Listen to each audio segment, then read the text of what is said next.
Fall Guys was at one point one of the biggest games in the world. Everyone was playing it, and somehow, a game about a jelly bean trying to become #1 took over the entire gaming industry. But when a game gets that big, it creates a problem. With that level of hype comes pressure and expectations, and when those expectations aren't met, that's when everything starts to fall apart. So, what happened to Fall Guys? Well, to answer that, we have to go all the way back to August of 2020 when Fall Guys officially launched as Fall Guys Ultimate Knockout. Right away, Fall Guys was an instant success. It didn't just do well, it blew up. The game was everywhere and you couldn't even escape it. The reason was simple. It was easy to understand, simple to pick up, and instantly engaging. Anyone could play it and anyone could win, but when you finally did win, it actually meant something. Grabbing your first crown felt like your first victory royale in Fortnite, a moment that made all the losses worth it. But of course, with everything going well, there had to be some problems. The servers were never built for that many players, so matches lagged, people got disconnected,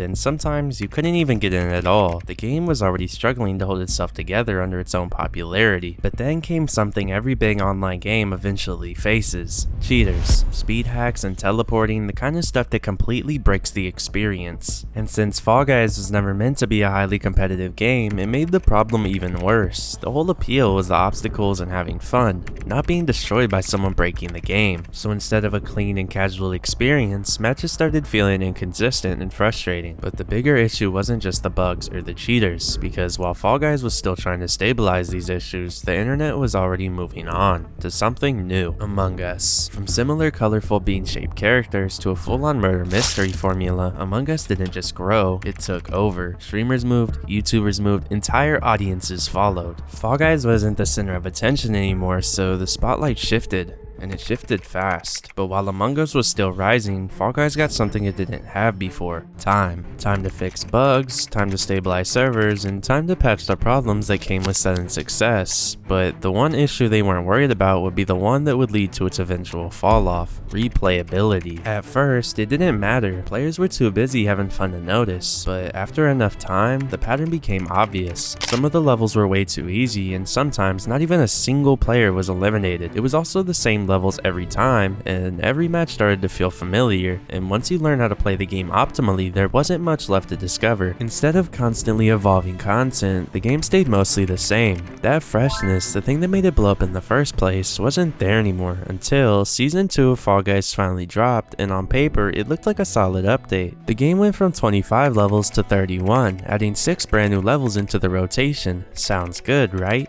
Well, not really. The issue wasn't the numbers of new levels, it was the fact that players had already memorized the original 25. So even with the new content, most matches still felt boring. The core experience didn't really change. After Season 2, most of the seasons that followed struggled to deliver any major updates that actually pulled players back in. No big gameplay shifts, just smaller additions that didn't do much to keep things fresh. The game started to feel dry and the player base started to drop. It also didn't help that at the time, the game wasn't exactly cheap or accessible for a wide audience. You either needed a PlayStation Plus subscription to get it for free, or you had to spend $20 on a game that eventually wouldn't even cost anything. And around this same time, Fall Guys was acquired by Epic Games, the company behind another massively successful title that had already taken over the gaming space, and with that came changes. One of the biggest changes was that the game was being removed from Steam. New players could no longer buy Fall Guys on the platform. Instead, it was moved exclusively to the Epic Games Store. They made it way more complicated for new players to get the game. Steam was where a huge portion of the player base already was. It was familiar and it was convenient. And by removing the game from that ecosystem, Fall Guys took another hit to its accessibility at a time where it really couldn't afford to. Then in June of 2022, 2 years after Season 2, Fall Guys made a huge leap to bring players back. The game officially launched across multiple platforms and more importantly, it went free to play. Just like that, everything changed. A huge portion of the old fan base came rushing back. New players jumped in too, especially the ones who didn't want to pay the price tag before. But it wasn't just the price. Over these 2 years, the game had been building up content, expanding from 31 levels all the way up to 67. For the first time in a while, Fall Guys actually felt fresh again. More variety and more reasons to keep playing. It worked. The game exploded, reaching over 50 million players after going free to play. Fall Guys was back and doing better than it had in a long time, but then they made a mistake, because when a big company steps in, things don't always go smoothly. Epic Games made the controversial decision to vault 35 out of the 67 levels, and what vaulting means is that those maps were basically removed from the main game entirely. You couldn't even play them, and just like that, they brought back the exact same problem they had already fixed: replayability. After suffering from such a big problem, you would think that they wouldn't do the very same thing that killed it to begin with, but they did. Even after all of this, Fall Guys wasn't in the clear yet, because while the game was trying to recover, another game started gaining traction: Stumble Guys. It was a straight up copy of Fall Guys. The same obstacle courses, same last player standing gameplay, just with a different name, but it had one massive advantage. It was free, and it was on mobile, which meant millions of players could jump in instantly for no cost, right on your phone. And at a time when Fall Guys was struggling with consistency and big changes, Stumble Guys was growing fast. In fact, it was pulling in around 1.5 million daily downloads right as Fall Guys made one of its worst decisions. So while Fall Guys was removing content and limiting replayability, a free, more accessible alternative was doing the exact opposite, and players, they started to notice. And on May 10th of 2023, Fall Guys released Creative Mode, the same kind of feature that had already helped one of Epic Games' other titles explode in popularity. And on paper, this should have fixed everything, because the biggest issue Fall Guys had been facing this entire time was replayability. And now, with Creative Mode, players could build their own maps, which meant unlimited content and an endless reason to keep playing. For a moment, it looked like Fall Guys had finally solved its biggest problem, but instead, it created a new one, because when your players are the ones making the content, you don't have to, and that's exactly what happened. After Creative Mode, major updates started slowing down, and new official content became rare outside of the usual seasonal drops. And slowly, the game started to feel neglected again. Instead of building momentum, Fall Guys began losing it. Player numbers dropped once more, and eventually, it got so bad that Epic Games laid off a large portion of the Mediatonic team. Then after some time passed, Fall Guys attempted another comeback. In August of 2024, a mobile version launched, an attempt to bring in a fresh wave of players and revive interest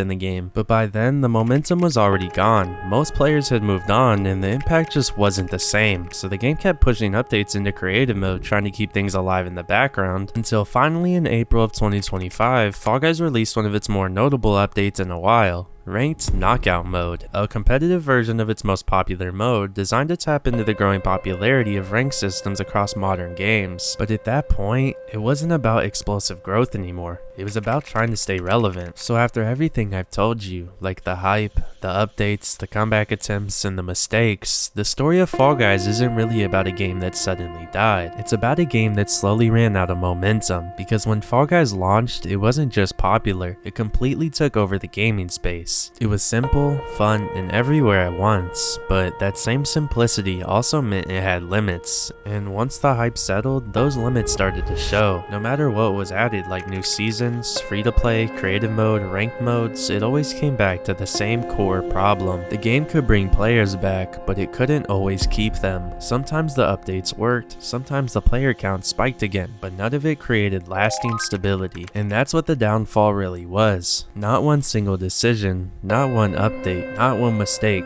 but a constant struggle to stay as fresh and exciting as it was in its peak. Because in the end, Fall Guys didn't fall in one moment. It faded, one update at a time, and that's what makes it tragic.